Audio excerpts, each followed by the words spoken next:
I just thought it was weird. I don't know if I need to clean my camera or the lens right there or something.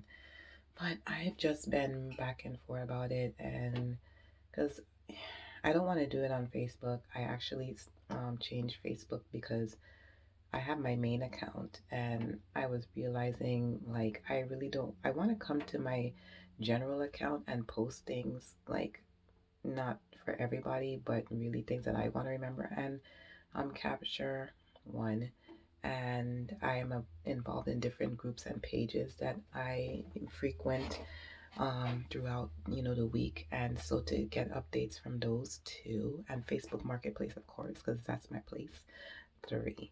And so, and then I realized, I think I prefer like to have it out there and somebody who comes across it because they connect with it somehow, whether they connect through homeschooling, black homeschooling family, whatever tags that I use. That's what I want. I want people that are looking for, other stories to be able to, catch it and be able to be like, oh, yeah, because with the books that I'm reading them because I want to listen to other people's journeys where they didn't just like, oh yeah, we're going to home educate, but there was a reason, and that it was driven by something, not just because this is what I prefer to do, which, okay, but because there's a deeper reason. Like for me, it was the how I grew up in school. I did not, my school experience wasn't a good experience, and it's not an experience that I want for my kids.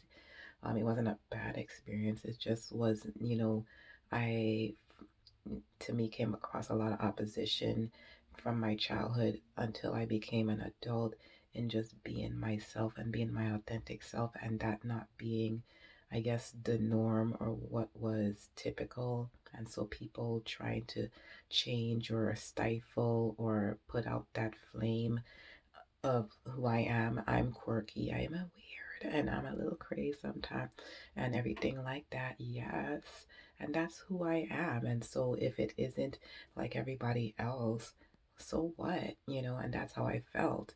And so, but the majority of people don't necessarily feel that way. And you'll find like a lot of people that go against, what everybody is doing and saying, wait a minute, those are the people just want to confine and put everybody in a box. It's like, but then again, you can find that in other places too, because even these books that I'm reading, if they're into a particular, I like when they're more ambiguous. And when I say that, I mean they're not pushing any particular method, but just pushing, you know, you being in control of your children's education and your family life, and having that time with them and what you want to instill in them and what you want them to learn, and valuing that time, which is not a long time before they become adults and everything like that. And that's where their focus is, more so than a particular like home education method or whatever like that. um and so for me, it's like, that's what I want to hear. I want to hear the story. I want to hear, like, okay, yeah, you do this and that and everything, but I want to hear the points where it's a little bit of a struggle and you have to figure it out.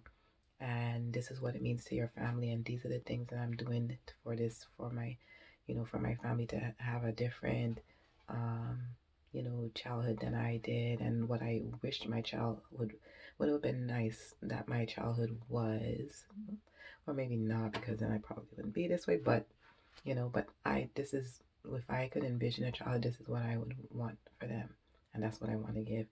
And so, being able to have that resonate with other people, whether they get ideas or whether they, say, that's pretty cool, I should try that. And I think, especially as a black woman, a black family, that's important to put out there, because you can have, a lot of people are, I guess, doing it, but they're more doing it in, but they're mostly Caucasian. I don't know that there are any other family, but there may be.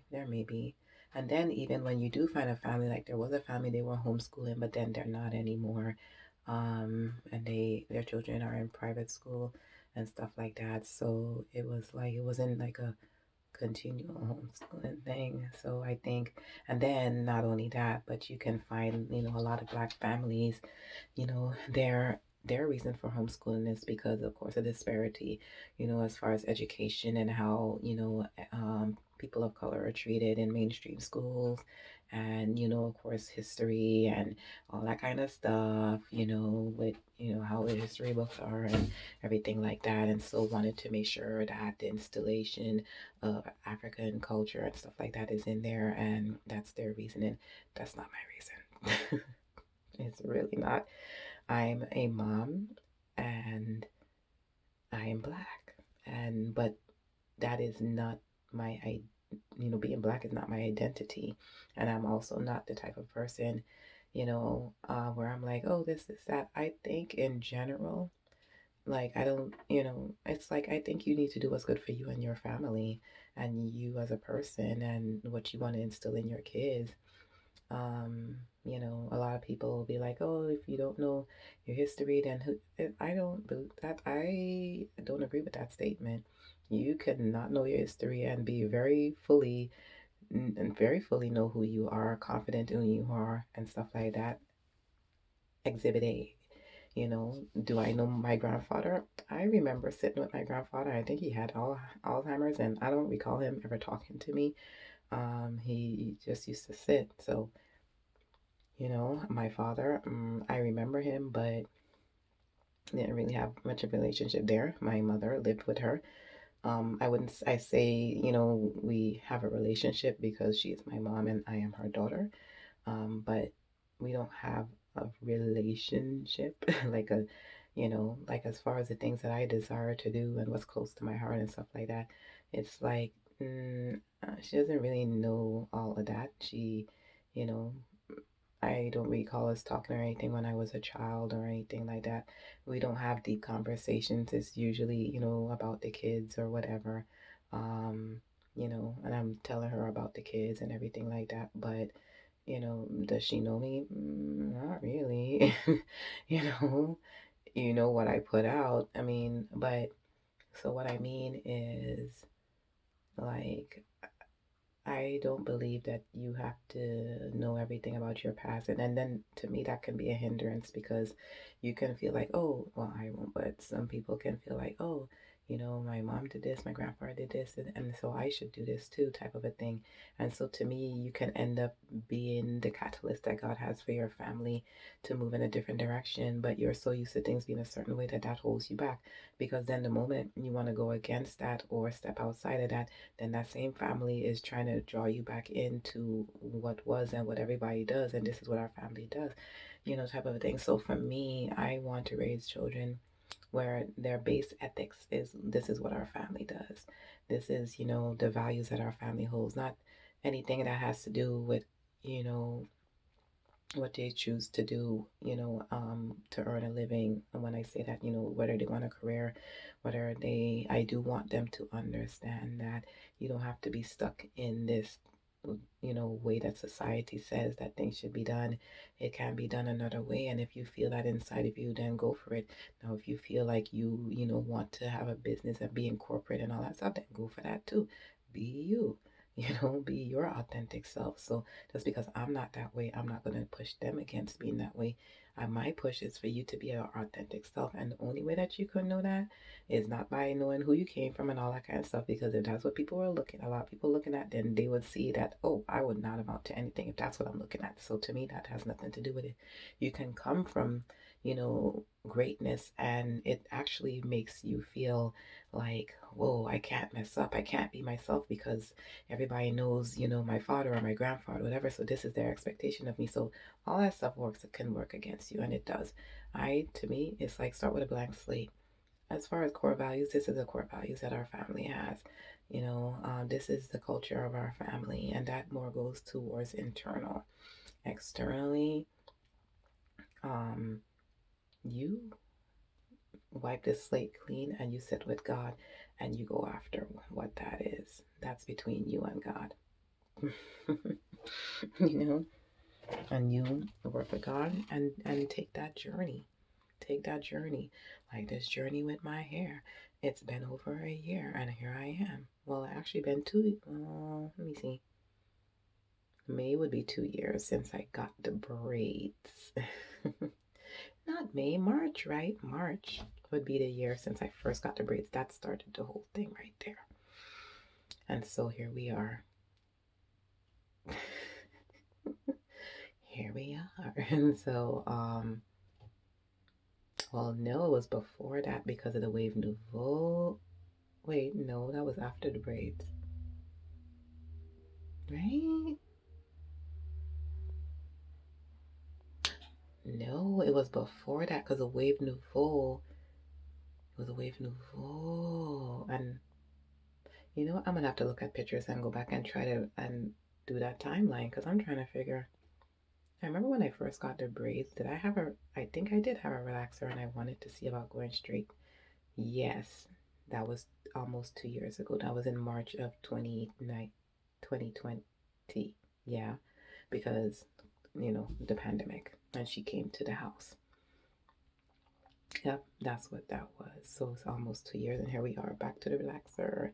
But it was a journey, and I had to figure out because sometimes you step away from what you think, and it's not like I didn't enjoy portions of that. I did, but then I realized, you know what? I ain't fitting to spend all this time my hair, and at least with a relaxer, if I want it short, I can cut it short. If I want to grow it, I can grow it.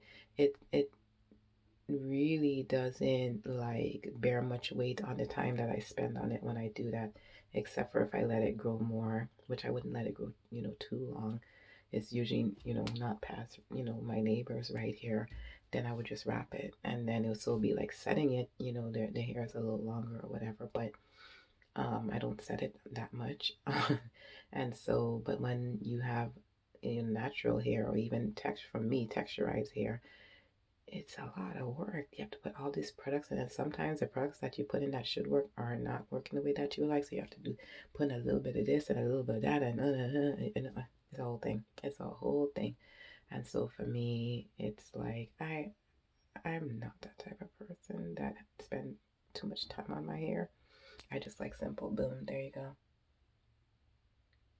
Boom, there you go.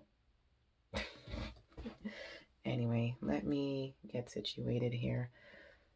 And it's going to be a nice, relaxing day. It's supposed to be in the 50s today.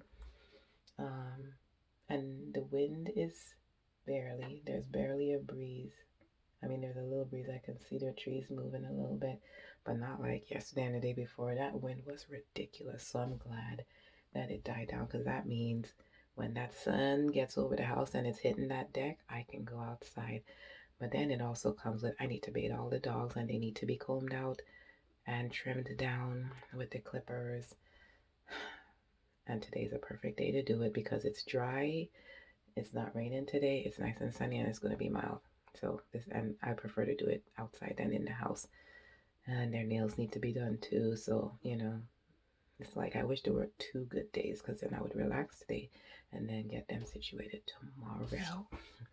But anyway, but yeah, so heading out. Yeah, I need to head downstairs.